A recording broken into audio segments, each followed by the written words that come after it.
Etc. Hear the Coaches Show every Monday at noon on SEMO ESPN 1220 and at 93.5 FM. Also at SEMOESPN.com and the SEMO ESPN app. Plus also watch the Red Hawks Coaches Show webcast live at SEMOESPN.com. Now. Somebody go live. Execute. Let's go live to Wings Etc. for the Red Hawks Coaches Show. Welcome in to another edition of the Red Hawks Coaches Show from Wings Etc. We are in Titletown today. We're over in Jackson, Missouri, so if you've not made plans for lunch, come on by and see us. The menu is looking good. We're smelling the food as it's coming out of the kitchen. Outstanding food here at Wings, and if you've never been to the Jackson Wings Etc. Or never been to a Coaches Show here, you just walk in the front door. Take a right. We're back in the banquet room where Red Hawk fans are having their lunches, and you are invited for lunch. Don't forget when you come, their daily half-pound lunch specials, if that's what you're interested in, start at just $7.99. And they have a full menu, including their award-winning jumbo wings, featuring their brand new burger lineup, and that includes their new mushroom and Swiss diner burger. They have wraps, subs, quesadillas, entree salads, smoked ribs, and much, much more. And their famous appetizer lineup includes their ultimate nachos, and even try their deep-fried pickle chips and their brand new portobello mushrooms. It is Wings Etc. Good food, great times, and it is home of the Red Hawks Coaches Show. Coming up a little bit later on in the show, we're going to be talking with Red Hawks right tackle Nate Cordy is going to join us. We'll get an opportunity to pick his brain. The Red Hawk offensive line had a good, well, they're having a good year, let's face it, with the way that the running game has really played out. The passing game came alive on Saturday at UT Martin. Let's welcome in the head football coach at Southeast Missouri State, Tom Matukowicz. Coach, how are you? I'm well. You know, I feel like I need to speak up for something that gets disrespected at Wings quite a bit. You know, I feel like there's not enough talk about the rib tips. The rib tips. Because when you think about that, like maybe it's just an insider, maybe I get the special whatever, but I'm a rib tip, dry rub barbecue guy. Okay. And I'm a big fan. I'm a natural born hater, as you know. Yes. So they definitely have my respect, and I feel like maybe you and others don't give it the kind of service or the kind of light that maybe we need to. So I'm going to take this opportunity to do that. To plug the rib tips. I hate to be the bearer of bad news, though, but the rib tips are going off the menu, but you can still get the full 1 pound ribs. Got the ribs. This has been a rough year for me. Sorry to have to break it to you, but no, the rib tips are excellent, and so are the ribs. Yeah. I mean, if you want ribs here at Wings Etc., you can do it. They've got 70 menu items that do not involve wings. I mean, that's pretty diversified menu. You're right. No, there's a lot to eat, and we appreciate Joe and appreciate the support. So you go over to UT Martin. It turned out to be a really good game. It didn't look like it was going to be. At one point, it was 31-10, and man, did your team battle. You pulled it to within 8 points 2 different times, and you had the football after almost miraculously forcing a late turnover. You had the ball to drive and score and potentially tie the game. It didn't happen, but your team really dug deep and came back in that game twice. Where there are a lot of, let's face it, when it's 31-10, there are a lot of teams that are packing it up. No doubt. I mean, that was the major takeaway, and you know, that kind of adversity reveals your character. Doesn't necessarily build it. You are who you are. It just shows up in those times, and so says a lot about the character of the coaches and the players that they just kept battling, kept getting in. You know, that was a huge. You know, out of half, we turned it over on kickoff return, and they got a score, and that was rough. And there was some chippiness, some penalties, and it started feeling like we were taking water on, and it could have gone either way, and says a lot about this football team. So it gives me a lot of courage about the next 3. So in 2016, you guys had that brawl, and there were some suspensions. I mean, and they went. The two teams went at it a little bit. Nothing like in 2016. Right. But does that speak to the rivalry between these two programs? Yeah, well, for sure, and the toughness, and you're not going to sit there and push people around. We're not going to sit there and take it, and so I think that does speak to the rivalry. I know they consider it now. They consider a rivalry. When I first got here, it wasn't one, but it's pretty heated, and get to play them twice. It's that's crazy. So this is year 16 for Jason Simpson. 11 times he's had them in the upper half of the OVC. Won a championship 3 times, finished runners-up, probably each time to Jacksonville State. I mean, it kind of speaks to how good of a coach he is that you last 16 years as the head coach. And here they are, the 13th ranked team in the country. They may move up, when the polls come out today. Yeah, for sure. I vote, and I voted in the top 10 this week. They done a great job. He's done a good job recruiting and developing, and I appreciate how he has had just that longevity, to do it and to keep bringing that energy. He's had lots of coaching changes and all the other stuff, but he keeps on getting after it. You guys, you've been here 8 years. He's been here 16, so I'm sure you guys have you've communicated several times. Oh yeah, we talk quite a bit, throughout a year. All right, they have what's interesting. We talked about it on our sports talk show, the Sports Huddle, this morning. They are the only team in the Ohio Valley Conference that has only had one quarterback take snaps all year, and that's Keon Howard. And that speaks to stability at the most important position, and is probably one of the bigger reasons why they are where they are, number 13th in the country. Yeah, for sure. And they've been in some fourth quarter games and pulled them out, and says a lot about their quarterback. And he was player of the week in the conference and did a nice job. And I think he's played a lot of football. He's a grad transfer, been around. Like, that's a 23-year-old man running around out there. Played 3 years at Tulane before getting his degree at Tulane and transferring here. And, he's another guy, a little bit like DJ Williams of Murray State, although I think this guy's a little more seasoned, passer of the football. Williams probably a little faster, maybe a little better athlete than Keon Howard. But when you look at what happened in the football game, he finishes his day in terms of passing, 17 of 25, 221, 2 touchdowns. You did sack him once, and he ran for a couple of touchdowns. So he is the focal point of the offense. I know they run the ball well. They've got 2 good running backs, but he's the guy. Yeah, I think they got a good football team. I mean, that's the reason they are who they are, because it doesn't. They don't have a weakness. They can throw it. They can run it. They got good defense.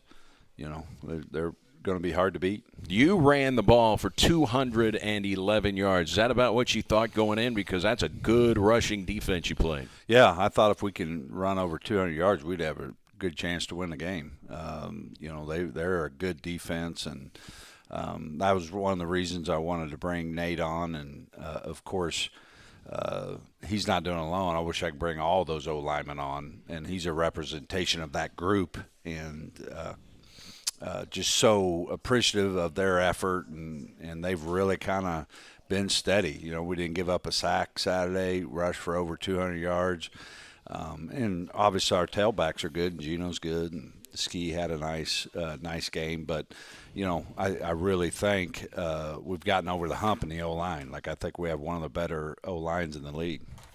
So you score first in the football game. You go down 7 plays, 26 yards. You get a 31-yard field goal from Kenny Doak, and you're off and running. Yeah, Kenny is that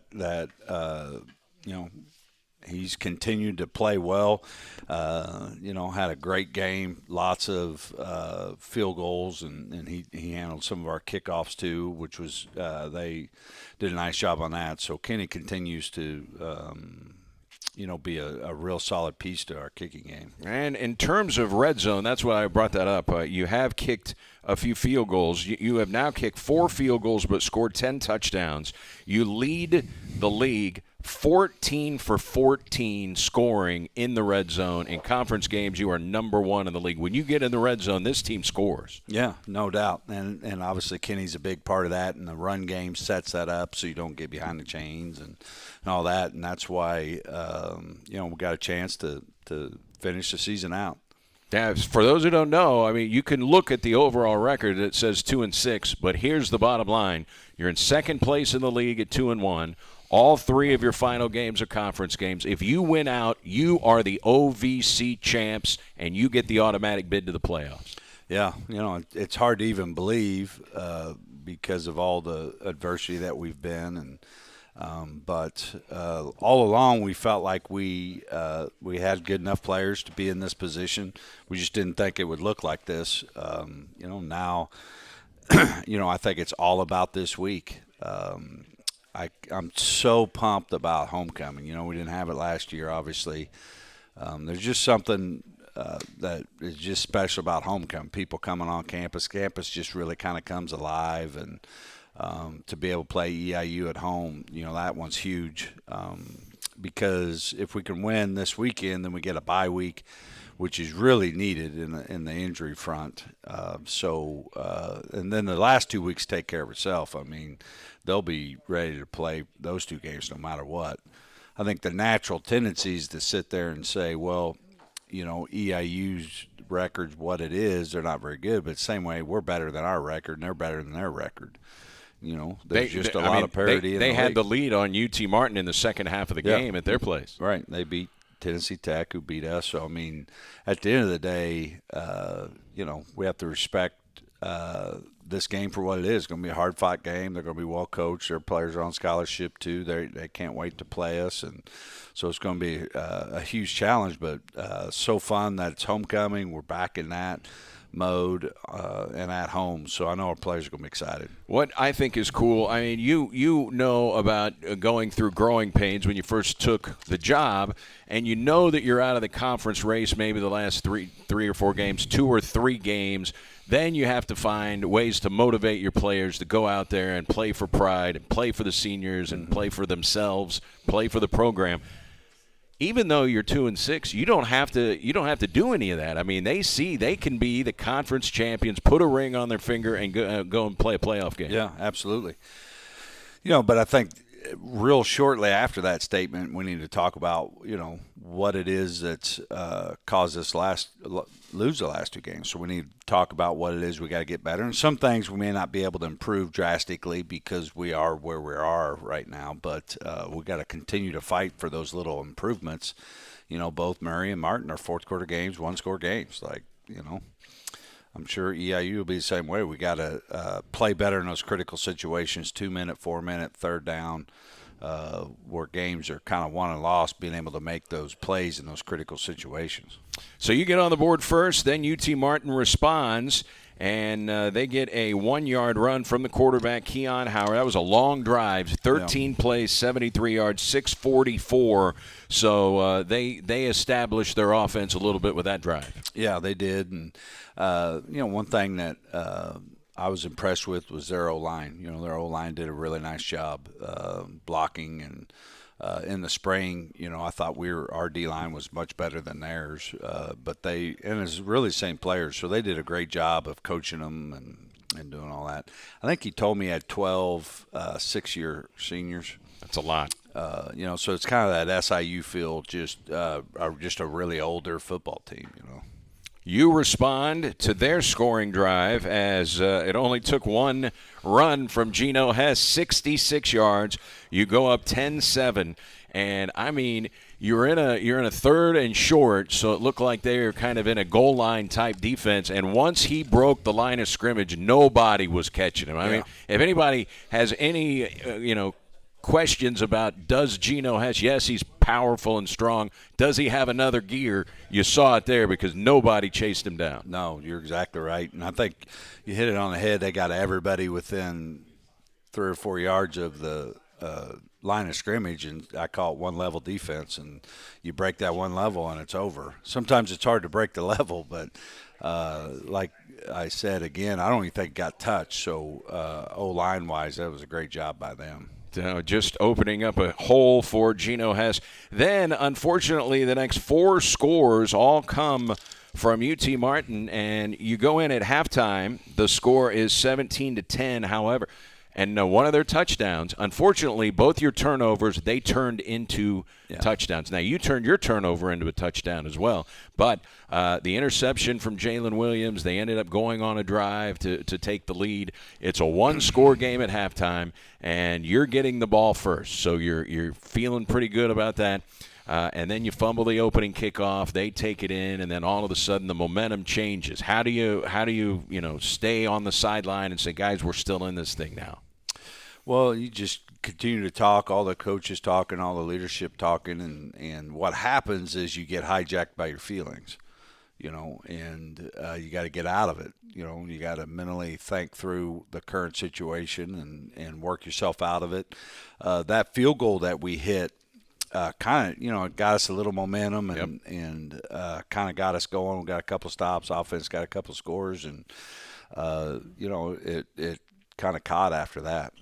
Boy, Johnny King. How about the 2 long passes from C.J. Agbana to Johnny King? I mean, I saw the sideline after Johnny King scored the touchdown, and you guys are 1 score away from tying the football game. I thought C.J. Agbana really took a step forward on Saturday. I agree. I think there's been a pretty steady progression in my mind that he's improved until he's getting a little more comfortable. And there's probably 3 or 4 throws he'd like to have back, a couple critical 3rd and 4th down ones. But, he's continued to have a great work ethic, a smile on his face, and continue to work and get better. So very pleased with his progress. So we're seeing it on the field during the game. Do you see a progression in leadership skills for him? Because that's such a critical part of being a quarterback. Yeah, I think just he has a lot of influence on the team. You see him if he'll run and finish a run off and maybe knocks me down, man, it just gets our sideline excited. I think that has started to happen where our team really believes in him and trusts him. So you give all the momentum in the football game. It's 31-23, and you kick the ball off to UT Martin, and then on one play, Peyton Logan runs 75 yards for a touchdown. Looked a lot like Geno Hess's long touchdown run. It ended up being the backbreaker, but you would still come back from that. What happened on that play? What did you see? Yeah, that was the play. Just had 2 guys there that were unblocked, and they kind of ran into each other.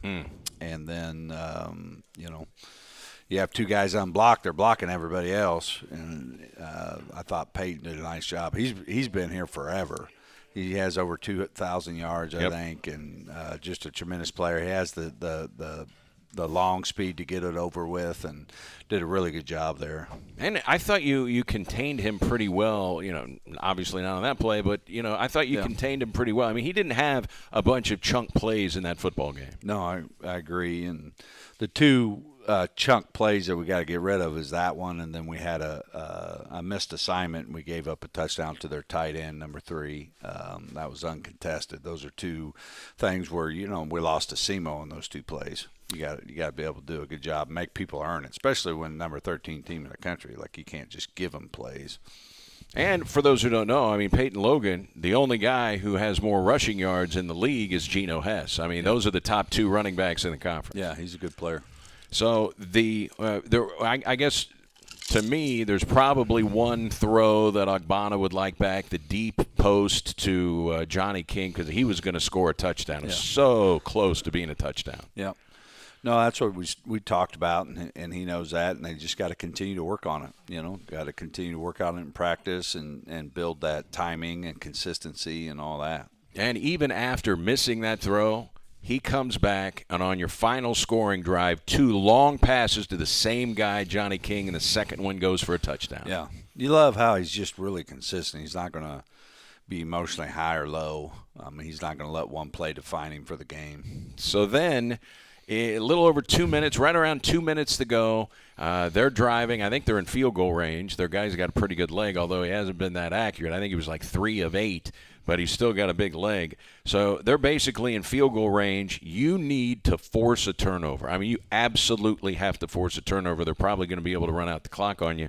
And you do. Right. You force a fumble from the quarterback. It was kind of a weird-looking play. I don't know if he was trying to throw the ball, what was going on. You force the fumble. What are you thinking at that point? We've got a shot. We're down 8. We've got the ball, and we've got timeouts. No, we thought we were going to win. You know, we had what we needed. You know, the timeouts, and the ball, and momentum, you know, was on our side. And, you know, tough way to end it. You know, I think it was 4th down, and we got a guy that was there, and the ball was just a little bit off. And you know, we got to. That's what I mean by we got to learn how to win those critical situations. Like games are 1 and 2 minute situations. You know.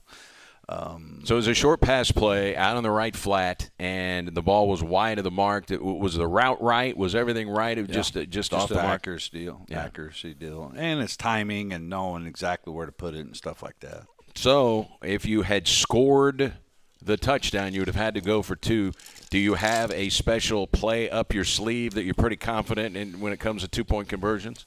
Yeah, we always carry one in that we will always have, and then we have another one based on the opponent that we're playing. But, yeah, we always practice those, and kids have fun doing them because a lot of times they're kind of fun plays, right. You know, not just running off tackle type stuff. So did you think about going for 2 on any of the previous touchdowns? Were you waiting to see until it was late? Yeah.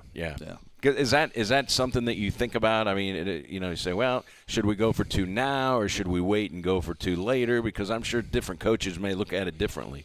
Yeah, you know, you could talk about, but to my opinion, it's you wait till the end. I mean, it ends the game if it gets to 2 score and you don't get it. You know, so that was a no-brainer. There was a couple of 3rd down, 4th down situations where it could have been. We kicked a field goal to get it with 8, and I almost went for it there.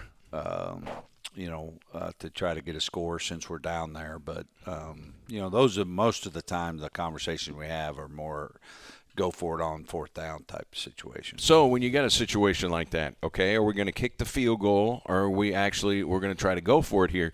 Do you get input from your other coaches or is that just your call? That's pretty much my call. You know, I'll talk to Jeremy about it and stuff, so it's just kind of feeling – I think it was 4th and 5. If that was 4th and 3, I probably would have went for it. Right. You know, so there's just a lot of variables out there, and we had all the momentum and was feeling good about it. But, you know, I think you kick it and get it to a 1-score game, which was the right call at the end. And it shows that you've got confidence in your field goal kicker because if you don't have any confidence, you're going for it on 4th and 5. Yeah. So the only real downside in the football game was the injury to Zach Smith. You're on your 7-yard line. I think there were 10 or 12 seconds left in the first half. And so you throw what looked like a little wide receiver screen. It was high. He went up to get it, got hit awkwardly, came down, and he was on crutches at the end of the game. Yeah, he ended up breaking his leg, and so he'll be you know, his career's probably over now. And I talked to him on the way over, and you know, and when I grew up, I wanted the maturity that he has. You know, he is obviously, you know, disappointed and upset, but you know, it's not what he wanted. But in his words, God's got a better plan for him, and he's going to be just fine. And even though he's put a lot of work into it, he has no regrets in how it all ended. But you know, injuries are always a part of things. But I don't care how long I've been in it, man. They just hurt. You know, when you see a kid like that. And we've had him on this show many times in his career as a Red Hawk, and you can't help but be impressed. We had him on earlier this season when he really didn't know how long he was going to be out with the foot issue. But, man, that kid has really worked and has improved his skills since the day he stepped on campus. No, there's no doubt.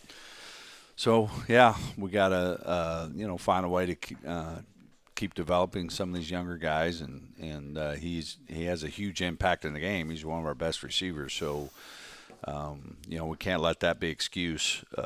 We got to continue to find ways to be able to throw the football and beat EIU. Terrell Jester was a guy who led you in receptions, and I'm sure he's seeing more playing time with Zach out, and that's the way it's going forward. He looks like he's progressing nicely, Coach. Yeah, I agree. I think he's learning how to run the ball. In high school, you're so good, you think every play's a touchdown. Some of them get that way, right? So you start dancing around. Well, in college, you'll get your head taken off. Like, you got to learn that it's one-cut moves, get vertical, finish runs off. Otherwise, you get stood up and get treated like a piñata out there, and everybody's taking a whack at you.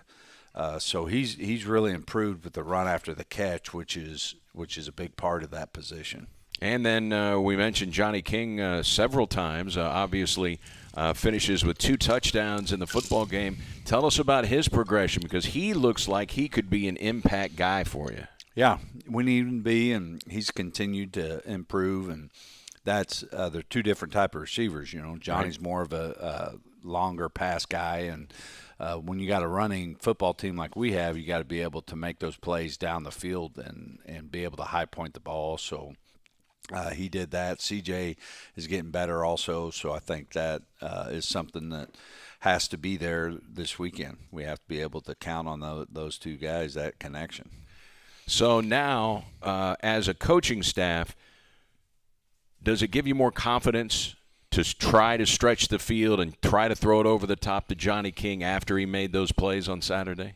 Yeah, I think so. I think regardless, we got to try and do it, and so I don't think that has anything to do with the play calls, because you got to be able to do that. But now I just think the confidence throughout the whole offense is there that we can make those plays. Aaron Alston is a veteran, and he's one of your top receivers, obviously. Missed time with an injury. What are you seeing from Aaron? Had 2 catches in the game, but he's a guy that can stretch it. Ask Jacksonville State when he beat him down there. He's still not 100%. Yeah. He's still battling an injury, and so he's given us everything he got. It's just he's not Aaron yet. So he's also one of those guys that needs time off. But we need him to play this weekend. So, he's a guy that hopefully that bye week will really be good for him. Rashaan Palmer, talk about him, because I'm sure he's going to see some more snaps now that Zach will not. Yeah, I think Rashawn's learned how to play hard.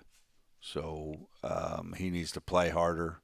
He's kind of banged up, but right now it still feels like he's a freshman, and he needs to mature and really sign off on his plays just like we ask everybody else to. And I think our receiver room, that's the room that's going to take us over the top. Like, if we could throw the football, we're going to be just fine. And right now we need that room to really step up, and he's a part of that. And giving C.J. Ogbonna a clean pocket to throw from. I know you roll him out too, but to still a clean pocket to throw from is big, and he had a lot of clean pockets Saturday. He had some really nice time. And that's a talented UT Martin defense. Yes. Like, that number 1 was at Alabama, then Houston, and then, there's a reason. He was a top 100 recruit in the country. So they got some good players, and our O-line did a really, really nice job.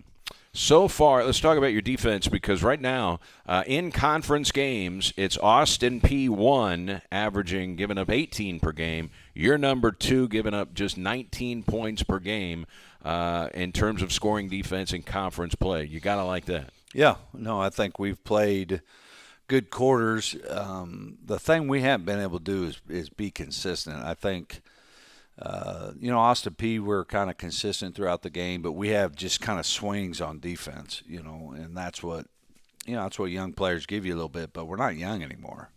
It's time to, grow up and get your job done and not have those kind of mental mistakes. And I got to do a better job. I'm coaching them and I'm calling it. So I got to be more consistent also. In conference play, your defense is number 1 against the run.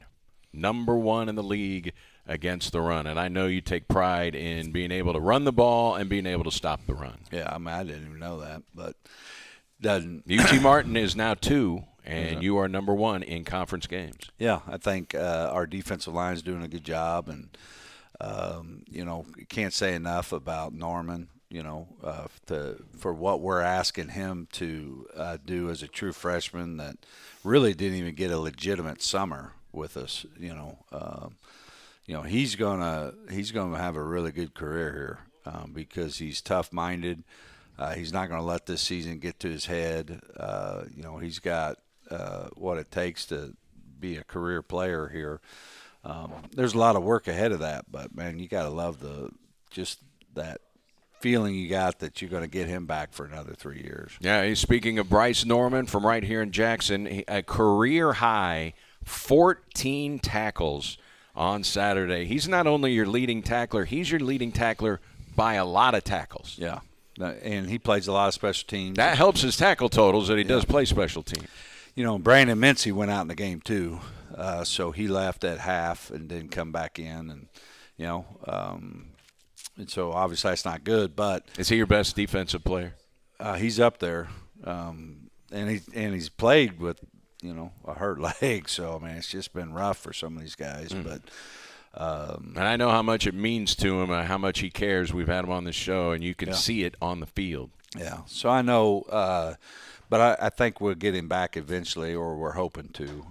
So it's not like Z's injury. So hopefully we'll get him back. But that's really speeded up Norman's clock. It's like, hey, you got to play, and you got to play now. And he's kept getting better, and stayed out of the injury front, and just super happy for him. Boy, and it's got to be nice for a coach to say, man, we're going to have to ask more from this true freshman. And he gives you more when you ask for more. That doesn't happen a whole lot. No, I know. No, we're very fortunate to have him, and and his makeup and his mindset. Like he's everything you want in a guy. And I know Coach Eckley and his parents should be proud of. They don't just come out of the womb like that, right? They are definitely made, and probably a lot of that farm work, and they're pretty. His dad, mom, pretty serious. They probably told him how it was going to be early on, and Coach Eckley done a great job coaching him and the staff. So we're glad to have him. And Bryson Donnell on that offensive line, he's an all-conference lineman for you, Coach. I can research it, but I can almost guarantee that's got to be a season high for him. 8 tackles on Saturday. No, he had a great game. He's from Tennessee, and was pretty dominant. He was in the backfield a bunch, and they had a really, really strong run game, so he did a nice job. And their backup tailback is a really good football player. Their backup tailback is Zach Wallace, and he averaged 2 yards per carry. He carried the ball 14 times for 37 yards. I mean, he was a good running back. He's like a 400-yard running back, and he couldn't do anything against your defense. Yeah, he's the guy we thought we were going to see. He was a player of the week last week versus EIU. He had a bunch of yards and did a nice job. But, Peyton Peyton's more of a shifty guy. And that's, he had the 75-yard run where we had 2 guys right there, and he was able to kind of make a miss. So that changeup is hard. You don't really think of it as that, but it really is. Like you got one style of back and then another style of back. It throws you off a little bit. Kind of like when you were at SIU, you had Tom Koutsos, and then you had another guy. Like it was thunder and lightning. I know Koutsos was the thunder, and then you had another guy that was Muhammad Abdul-Qadir. Yeah. Abdul-Qadir, man. I mean, that's what you're talking about, though, exactly. Right? And then now you're used to tackling a certain style, and then now it's a totally different thing. So it takes a little bit to adjust. But the good thing is we get to see if we can adjust, right? We get to finish the season with them at home, and it'd be fun if that meant something. Well, it could if you win these next 2 games.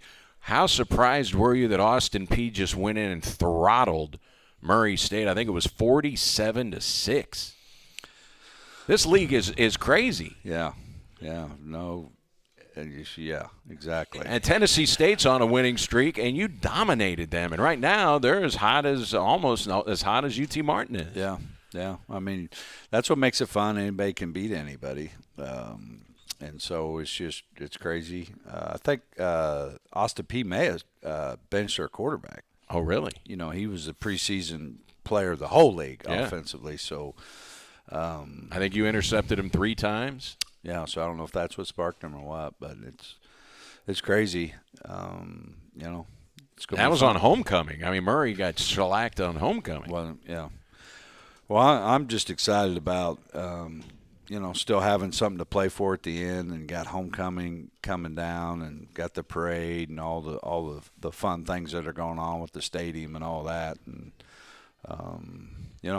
it makes going to practice today a lot easier.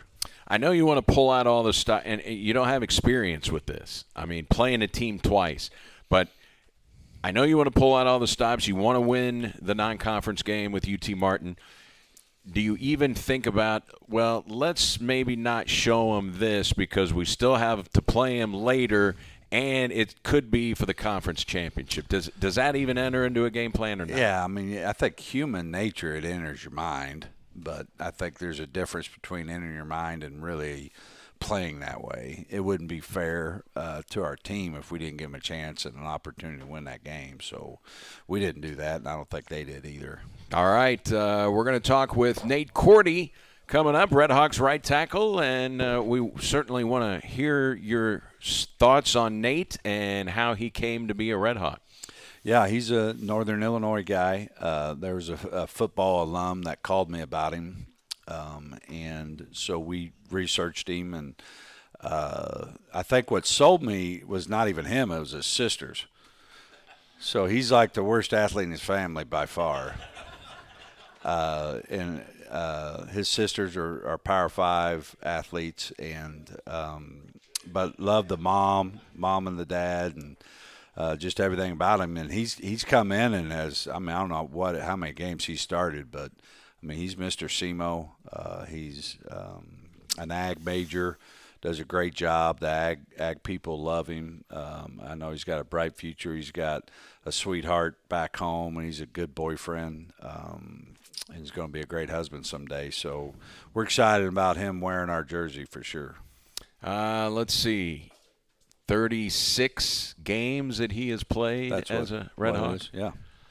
He's moving a little slower, so he probably feels all 36 games.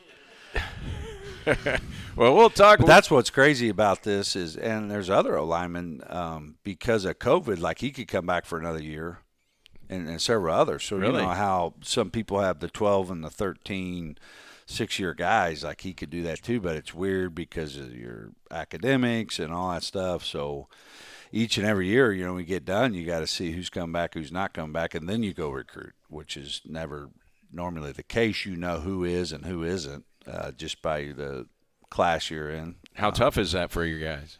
I don't know. I think it's tough. I mean, you could ask him. He's got a lot of things to think about, right? He didn't know this was going to happen. He set his academics this way, and I know he's got a job waiting on him and some things like that. So, it's tough. Well, we'll talk with Nate Cordy from Morris, Illinois. We'll tell you about Morris, Illinois when we come back. We'll take a timeout. Nate Cordy on the other side. It's the Red Hawks Coaches Show from Wings, etc. in Jackson on SEMO ESPN.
Hawks Coaches Show. We're at Wings Etc. in Jackson. And still time for you to join us for lunch. And if you can't join us for lunch, did you know you can get Wings Etc. delivered right to your front door? It's easy. It's through DoorDash. Just go to your app store, download the DoorDash app, create an account, which take you just a couple of minutes, and you can order Wings Etc. and have it delivered right to your door. Any of the wing items or the 70 menu items that are not wings, including their new burger lineup, their wraps, salads, subs, quesadillas, and other favorites. They are open 7 days a week. And, of course, if you're into Monday Night Football, you can watch it here at Wings. The Blues play tonight. They're going for their 5th consecutive win, and you can watch Blues hockey right here at Wings in either the Jackson or the Cape Girardeau location. And if you want to make your order online, you can do that as well and come in and pick it up. Lots of ways for you to enjoy the delicious menu items here at Wings Etc., where it's the Red Hawks Coaches Show home. Good food, great times, Wings, etc. Let's welcome into the program Red Hawks right tackle, Nate Cordy. Nate, how are you? Good, I'm doing good. Thanks for having me. Well, thanks for coming. I see that you've got a couple of menu items bagged up and ready to go. What are we having for lunch? Just a couple of wings and fries. So you say a couple of wings. That looks like a big bag. 16. Okay. Yep. Regs, or are they boneless? Boneless. Okay. Yep. And your sauce, because they've got 1,000 sauces here. Mild. Go mild. Yep. Okay. You don't like to experiment with maybe the Mahalo or the Asian kick? No. I know Joe Hobbs likes the wall sauce, the one that makes your ears catch on fire. Yeah, I can't do that. No, I can't do spicy stuff, man. No. I can have maybe a little, but just no. I'm not Jeff Hansa, the communications director at Southeast Missouri State. All right, now you're from Morris, Illinois, and for anyone that doesn't know Morris, explain where that is. It's about an hour southwest of Chicago. It's about 15,000 people. We got a good football program there, and really fortunate to be from there. And it's Morris Township, right? Yeah. Okay, Morris Township, and you guys are the Redskins. You get any heat about changing that name like the Washington football team did? Yep, I think it's about to get changed. So. Really? Yep. Well, they're the Indians here. In Jackson, they're the Indians, and SEMO used to be the Indians, and they switched in 2005 to the Red Hawks. So I guess if you look back, you'll be one of the final classes of Redskins. Yeah. Yep. Talk about your high school career, because I know your school, your program has won 3 Illinois state championships. Yep, and I think we've been state runner-up about 10 times. Wow. My senior year, we were state runner-ups. We won 11-3. And we had some really good players. So, how many guys went Division I from your class? It was just me. Okay. Yeah. How about maybe a class before or after you? No D1 before or after either. So you're a unicorn then. Yep. We had a lot of ball players go D2 and D3 though. So honestly, you're from the Chicago area. Had you ever heard of Southeast Missouri State University before they contacted you? I had never heard of them. Tell us about your recruiting. This was my only full-ride scholarship offer, so I was late to the party kind of, and got offered late in January my senior year. Came down on a visit, fell in love with it, and signed. Well, it's one of those scenarios where Coach Tuke will he'll jab at the players that we have on the show. He kind of gave you a little jab saying you're the worst athlete in your family. Tell us about the athletics in your family. That's probably true. I've got 2 older sisters. My oldest one played at Atlanta University in South Carolina. And then And what'd she play? Volleyball. Volleyball player, Yep. Okay. And then the older one, she played at Clemson. So Volleyball too? Yep. You ever go watch her play at Clemson? I did. Well, the facility's like there, and crazy. did you go look at the football field? Yes, I did. They're crazy. They were huge.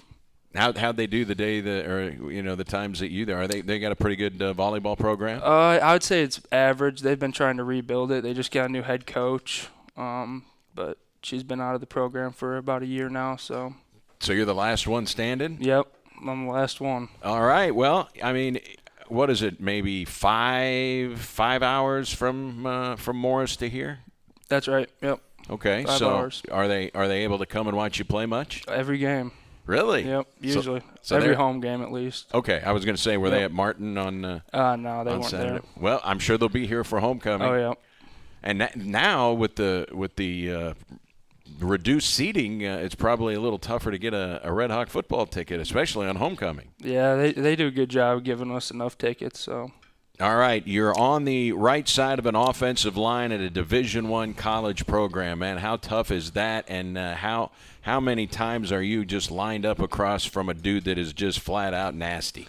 It's about every week, but I think we've been doing good. We've been playing physical, and I just like where we're at in the run game, and hopefully we can get our pass game fixed and keep building off of this Saturday. What do you like more? I know how you're going to answer it. You like the run block or pass block? I like to run block more. Yeah, I wonder what it's like for some of these offensive linemen to play in these high-tempo offenses, spread offenses that throw it way more than they pass it. I know that can't be a favorite thing for an offensive lineman. I know how you guys like to fire off the ball. Yep, we do. Talk about the pass rush that you saw on Saturday, because they have a very good pass rush, but they did not lay a finger on your quarterback on Saturday. Yep, I was proud about that. I think number 1 was a really good player. There was a couple other 45, 47. He was good. Just looking forward to play them again and see what we can do. All right. Well, one of the offensive linemen got mixed up with one of their defenders, your center, and he got ejected. So did the UT Martin guy. That tells me there was a lot of jaw-jacking going on. Tell us about it. Yeah, there was a gig. He's still young. He'll get it fixed, and he'll take the consequences, and he'll be back out there second half. How tough is it sometimes when you're involved in a melee, there's chatter, maybe somebody throws a punch? Because I know, I saw the replay, the UT Martin guy punched him first. I mean, a lot of times you get the guy that kind of retaliates. How tough is it to keep your cool, and how close have you come to not keeping your cool?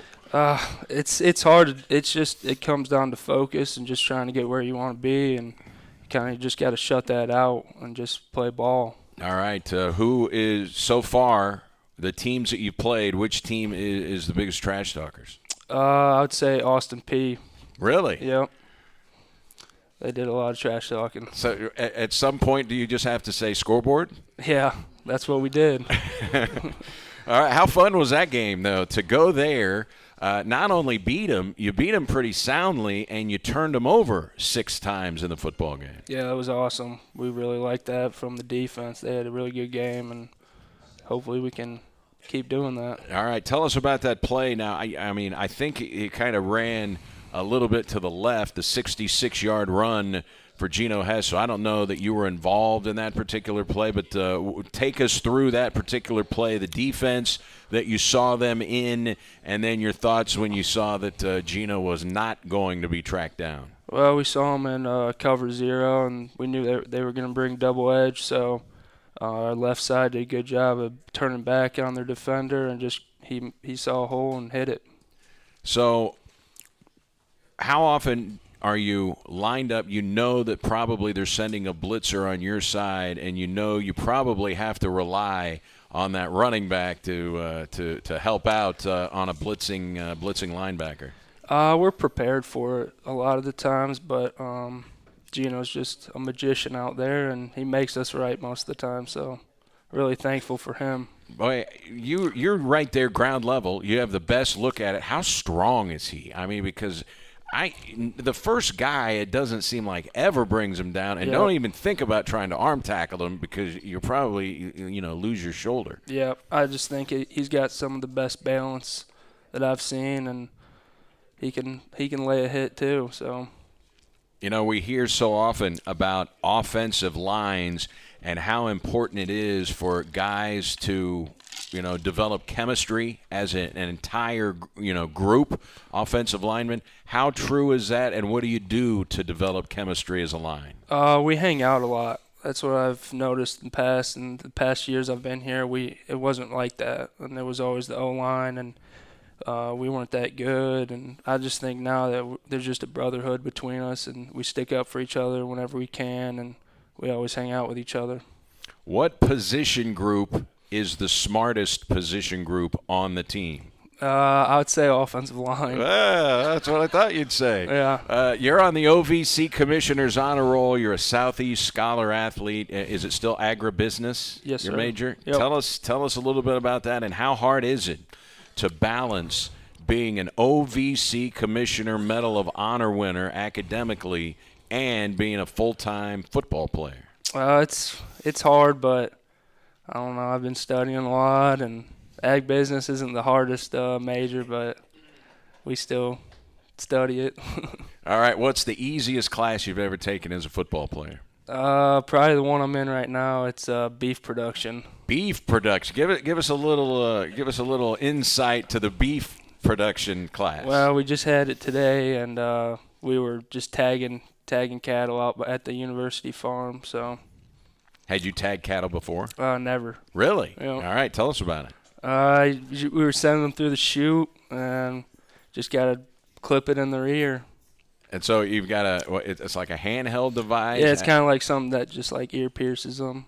Okay, so I mean, do they get angry? I mean, their head's locked in, so they can't get too angry, but it definitely hurts them for a second. All right, so did you grow up on a farm? I did not. Okay, so where did this interest in agriculture come from? Both my grandparents grew up had farms, and my dad had a farm when he was younger. So had you ever milked the cow before? No, never. Okay. Do you plan on milking a cow? No. All right. Well, I see you're eating chicken today. So Yep. Are you a beef guy or a chicken guy? Both. Okay. Yep. All right. So, and you're on pace to graduate when? In May. Okay. Mm-hmm. And at some point, you're going to have to make a call on, am I going to play one more year of football, or am I going to start tagging cattle? Yep. So have you given it? I've been giving it a lot of thought? thought, but I just gotta make that decision here. Your family give you some input on it? Yep. They've been there for me, so. That's good. Tell us about your mom and dad. They are both self-employed. They're just good people. Did your dad play football? No, they're not. Neither of them are athletes. Okay, so you kind of got into football all on your own. Yep. Tell us about the sports that you played growing up, and when did you decide, okay, it's football? I played baseball all my life and basketball. Got to my sophomore year of high school, and I turned those both down and just wanted to focus on football, and it paid off. Yeah, it sure did. Okay, if you're in the Chicago area, Cubs fan, Sox fan? Cubs. Cubs fan. There we go. All right. Well, see, I didn't know because you are in the South. That's kind of White Sox country a little bit, South Side. Yeah. All right. How mad did you get when they traded Rizzo and Baez and Bryant and Kimbrel at the trade deadline? It was disappointing, but hopefully they'll re-sign him back. So was it your senior year when the Cubs won in 2016? Or were you here already? Sophomore year. Okay, so your sophomore year, 2016, I think. when they won 2016, when they won the World Series. So you were already here then. Nope, I came in 2018. Okay, so what was that like for you? I know I'm from Macomb, Illinois, so I grew up a Cub fan, and I saw '84 where they choked, and '89 where they choked. I saw it in 2003. I saw the chokes. And they finally won it. What were your thoughts? We were excited, but we didn't get to go to the parade, but we were definitely excited. You're the only one. There were 6 million people at that parade. They say it was like the second largest gathering of humans in the history of the world. Really? So that's pretty cool. Mm-hmm. All right. So are you on social media? Can we check you out on social media? Yep. It's Nate-Cordy. Okay, and Twitter or Instagram? That's Twitter. Twitter. Yep. Nate-Cordy, and that's Korte. Yep. All right, we'll give you a look. Nate, thanks so much. Best of luck on homecoming here coming up. Thank you very much. All right, that is Nate Cordy. Appreciate his time. Morris, Illinois native and Cub fan. So we'll take a timeout. Coach Took back to wrap it up. Talk about the opponent, Eastern Illinois, coming up on homecoming. It's the Red Hawks Coaches Show on SEMO ESPN.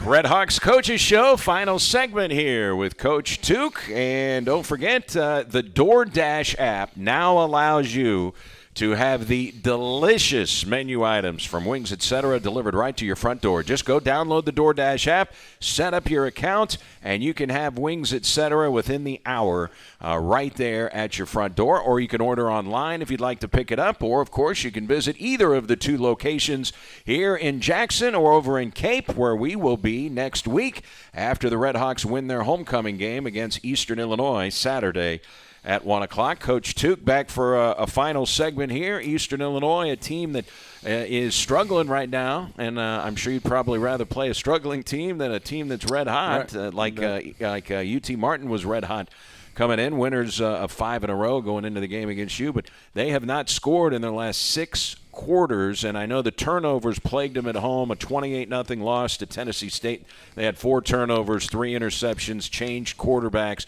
So you got an offense that may have a confidence problem. Yeah, I think they're trying to find themselves a little bit there. The turnover thing is what is their main issue. And it was what Murray's problem was, but then Murray didn't turn over one time against us. So that's something that can change easily. Right. One thing that sticks out, if you look at EIU, is their defense. They do a great job, especially if you consider offensively the problems they've had. But they are nationally ranked in pass defense, and they've done a nice job. They play really hard. Coach Cushing, that team will be ready to play, and it's going to be a challenge. But also, it's a game that our players should be excited about playing. Great opportunity to go into the bye with a win and all that. So how much do you think it could help the confidence of C.J. Ogbonna with as well as he played on Saturday? Well, I just think winning solves a lot of problems, and losing magnifies your problems. So we need to win just for a lot of reasons. Regardless how well you play, it's just not going to feel as good if you don't win. And certainly at quarterback, that's the definition of a good quarterback, right? Is a winning football team, and I know he's going to do his part. And let's just go back and look at his resume. He has been a winning quarterback. Yeah, you bet. So I know he's excited, and he's continued to grow like we've talked about, and so I look forward to him having even maybe his best game. How healthy is Geno Hess? He's healthy. Yes. Yeah. He's healthy. That's the big thing. Offensive line holding up pretty well? They are. Zach Gigg has a little less out of his ass after I chewed him out, but I think he's going to be okay. So now he'll have to miss the first half of the game? This game, yeah. So at halftime you can – and so who came in and played it was Sage Sobrato, Sage Sobrato. Right? I'm glad you brought that up, and it was perfect snaps. So Sage plays guard, as you know. So, right. I mean, could you imagine switching a position that you had no idea you're going to go play and have to snap it on top of, and communication? And Rick and I were saying on the radio, okay, let's keep an eye on these snaps now because, I don't know how many times in practice during the week he's snapping the ball, and the first snap right there for CJ. And he did an amazing job. He came in and played really hard. Super proud of him. All right, so it's going to be Eastern Illinois, homecoming, 1 o'clock, and I'm sure you like the 1 o'clock start. I know the earlier the better for you. Yeah, no doubt. Excited.